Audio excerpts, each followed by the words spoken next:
This is the story of a man named Stanley. Stanley worked for a company in a big building where he was employee number 427. Employee number 427's job was simple. He sat at his desk in room 427 and he pushed buttons on a keyboard. Orders came to him through a monitor on his desk, telling him what buttons to push, how long to push them, and in what order. This is what employee 427 did every day of every month of every year. And although others might have considered it soul-rending, Stanley relished every moment that the orders came in, as though he had been made exactly for this job. And Stanley was happy. And then one day, something very peculiar happened. Something that would forever change Stanley. Something he would never quite forget. He had been at his desk for nearly an hour when he realized that not one single order had arrived on the monitor for him to follow. No one had showed up to give him instructions, call a meeting, or even say hi. Never in all his years at the company had this happened, this complete isolation. Something was very clearly wrong. Shocked, frozen solid, Stanley found himself unable to move for the longest time. But as he came to his wits and regained his senses, he got up from his desk and stepped out of his office.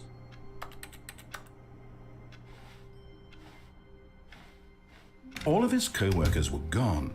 What could it mean? Stanley decided to go to the meeting room. Perhaps he had simply missed a memo. No matter how hard Stanley looked, he couldn't find a trace of his co-workers.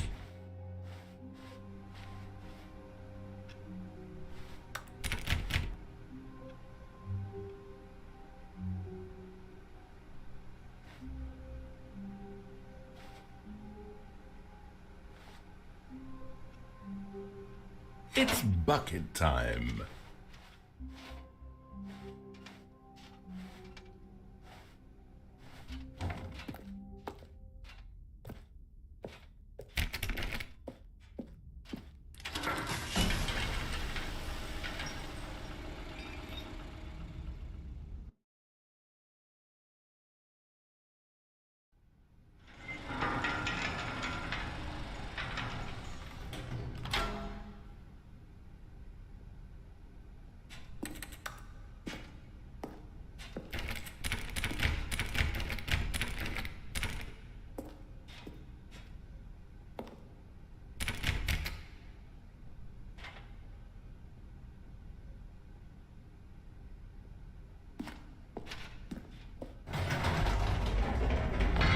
You see, Stanley, I've been reflecting on the Stanley parable and about how roundly disappointing this ultra-deluxe version has turned out to be. The original Stanley parable was a landmark, and any new content for it should live up to that legacy. So forget this ultra-deluxe nonsense. I say we take it one step even further. Which is why I'm very proud to announce for the first time ever, the Stanley Parable 2.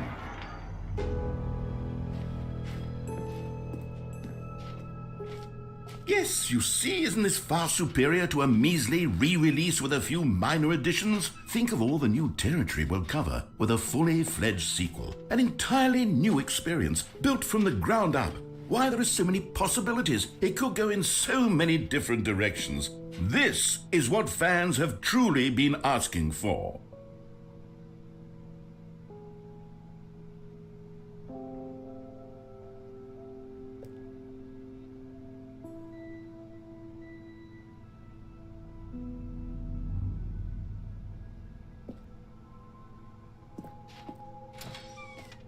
Now, to be clear, I haven't quite nailed down what exactly the Stanley Parable 2 is going to be, but let's take a look at some of the features I've been developing for it.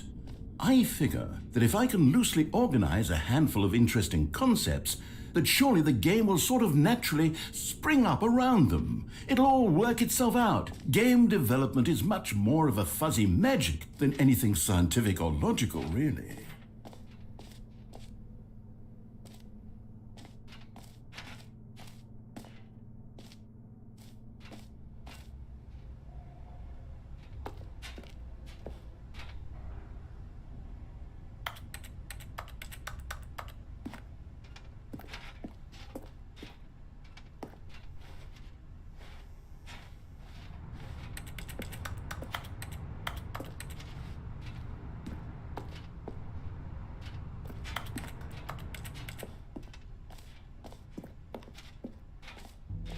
here we are. Go on, try out some of the new features.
Calling it the Stanley Parable 2 is just so much catchier than Ultra Deluxe, don't you think?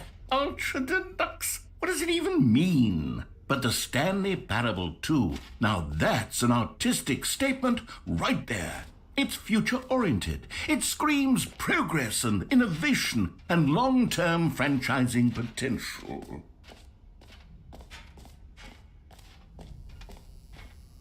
Now, here's something special. You remember that broken test achievement that got left in the game on accident? Well, I'm developing a technology to simply give you the achievement.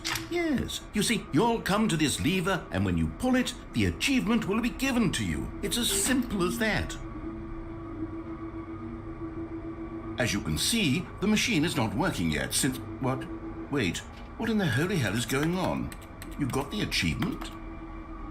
Why did the machine work? Stanley, I didn't fix it. I didn't do anything to it. I swear, it was broken just a second ago. Who fixed it? Is someone here? Are we being watched? Oh, God.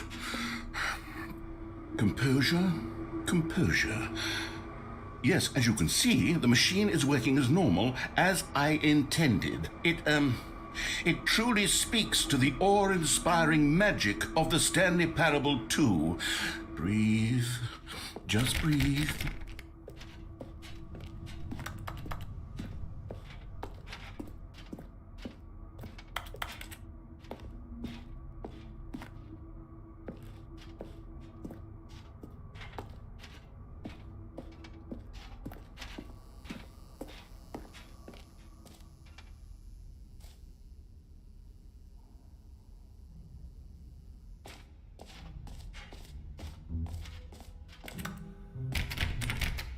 What else? What other exhibits haven't we seen yet?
You know what? Let's bring the jump circle back for Stanley Parable 2 as well. It's a...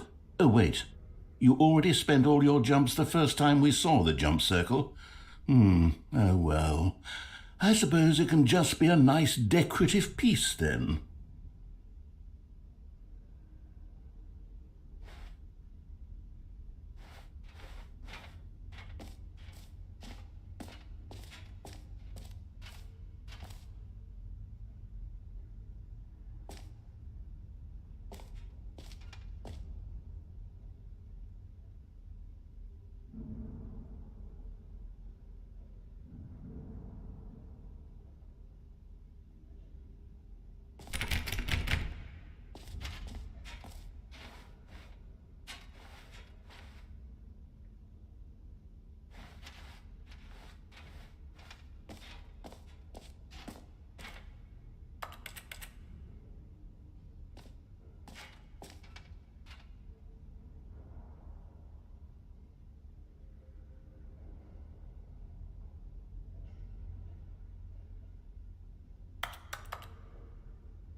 An epilogue would be fun, wouldn't it, Stanley? Yes, yes, it would go at the end of the, well, we'll figure that out later.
All of his co-workers were gone. What could it mean? Stanley decided to go to the meeting room. Perhaps he had simply missed a memo.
No matter how hard Stanley looked, he couldn't find a trace of his co-workers.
Stanley went around touching every little thing in the office, but it didn't make a single difference, nor did it advance the story in any way.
When Stanley came to a set of 2 open doors, he entered the door on his left.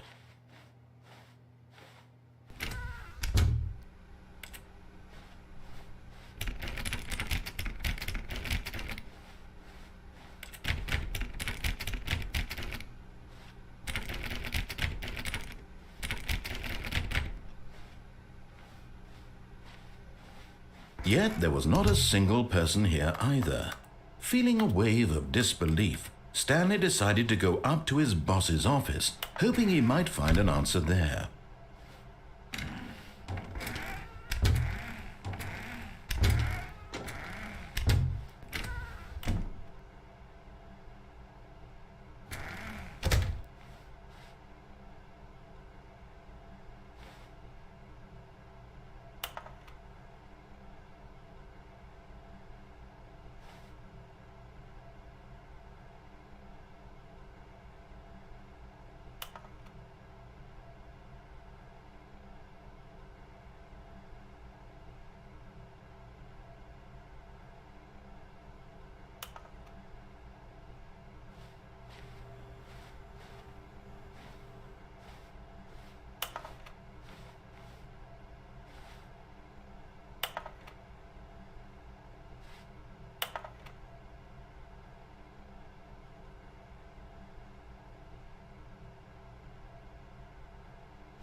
Coming to a staircase, Stanley walked upstairs to his boss's office.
Stepping into his manager's office, Stanley was once again stunned to discover not an indication of any human life. Shocked, unraveled, Stanley wondered in disbelief who orchestrated this. What dark secret was being held from him? What he could not have known was that the keypad behind the boss's desk guarded the terrible truth that his boss had been keeping from him, and so the boss had assigned it an extra secret PIN number, 2845. But of course, Stanley couldn't possibly have known this.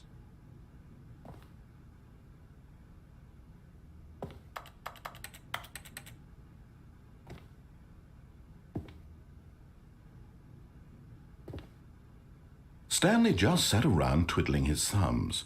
Trying to input anything on the device was useless, since he could never possibly know that the combination was 2845.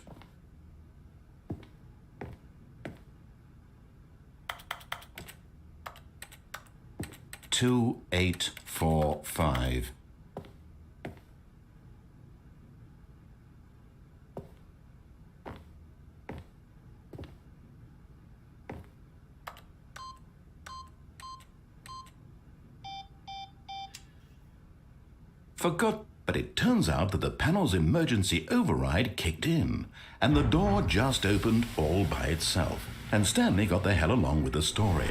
Well, whoop-de-doo.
Descending deeper into the building, Stanley realized he felt a bit peculiar.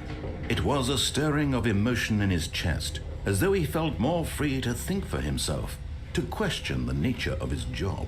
Why did he feel this now, when for years it had never occurred to him? This question would not go unanswered for long.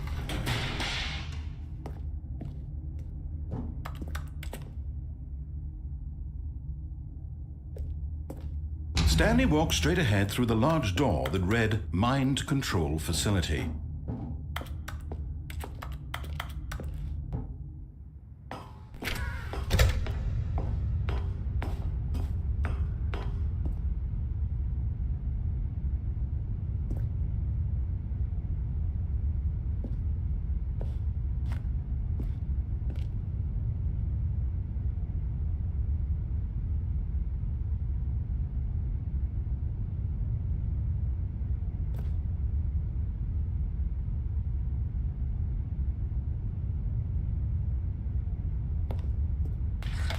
The lights rose on an enormous room packed with television screens.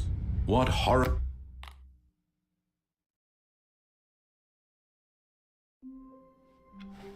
All of his co-workers were gone. What could it mean? Stanley decided to go to the meeting room. Perhaps he had simply missed a memo.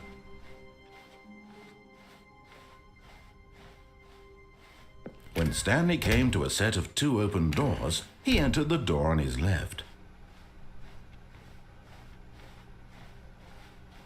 Yet there was not a single person here either.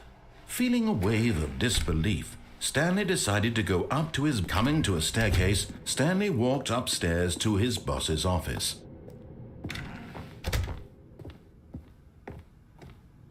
Stepping into his manager's office, Stanley was once again stunned to discover not an indication of any human life. What could it mean? Stanley wondered aloud to nobody. He began wildly tearing through papers on the boss's desk, pulling books off the shelf, looking behind paintings, desperate for clues to his situation. But his attention was caught by a keypad behind the boss's desk. What could its purpose be?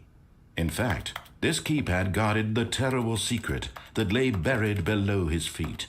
And so the boss had assigned it an extra secret PIN number, 2845. But of course, Stanley couldn't possibly have known this.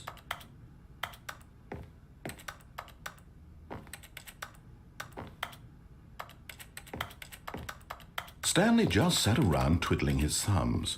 Trying to input anything on the device was useless, since he could never possibly know that the combination was 2845.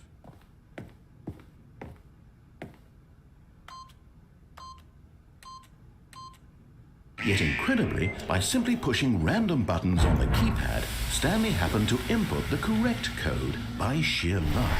Amazing! He stepped into the newly opened passageway.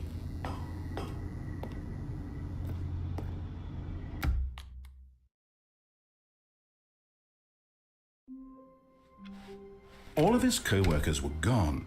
What could it mean? Stanley decided to go to the meeting room. Perhaps he had simply missed a memo.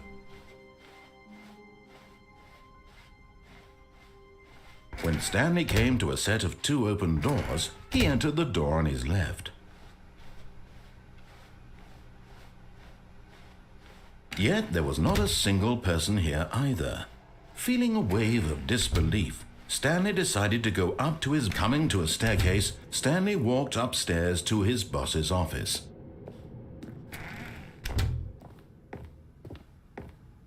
The moment he entered his manager's office, Stanley froze in his tracks.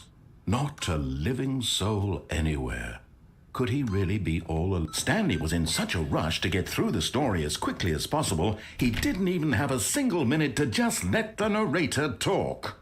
That kind of anxiety isn't healthy, so he relaxed for a few moments with some calming New Age music.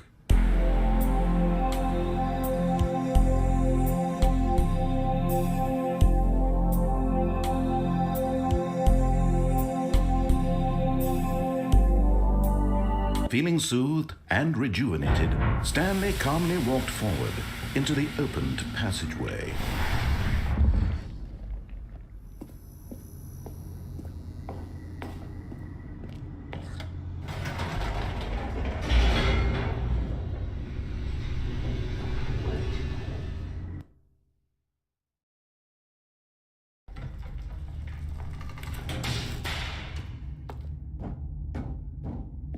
Stanley walked straight ahead through the large door that read Mind Control Facility.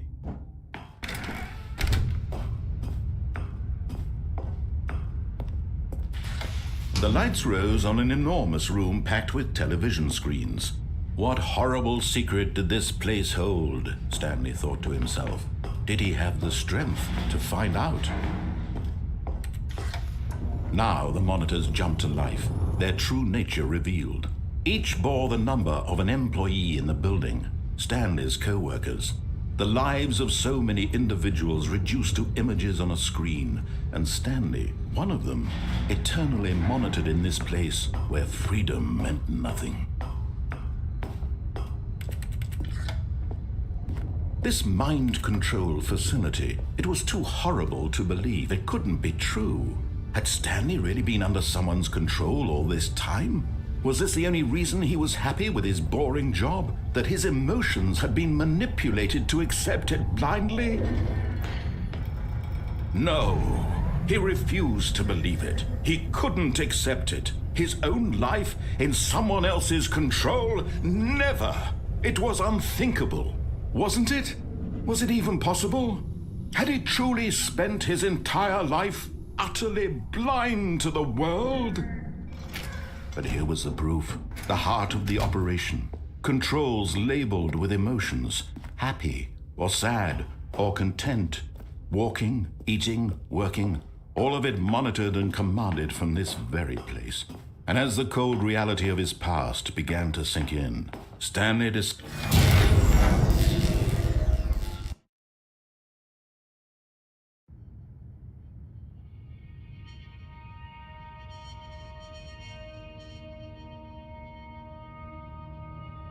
blackness and a rising chill of uncertainty. Was it over? Yes, he had won. He had defeated the machine, unshackled himself from someone else's command. Freedom was mere moments away.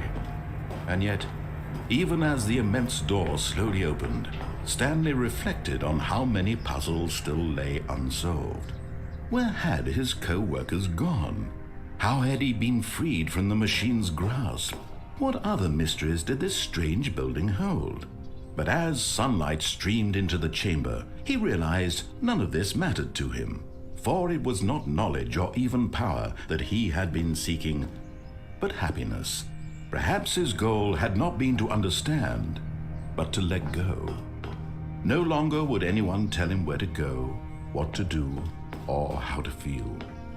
Whatever life he lives, it will be his. And that was all he needed to know. It was perhaps the only thing worth knowing.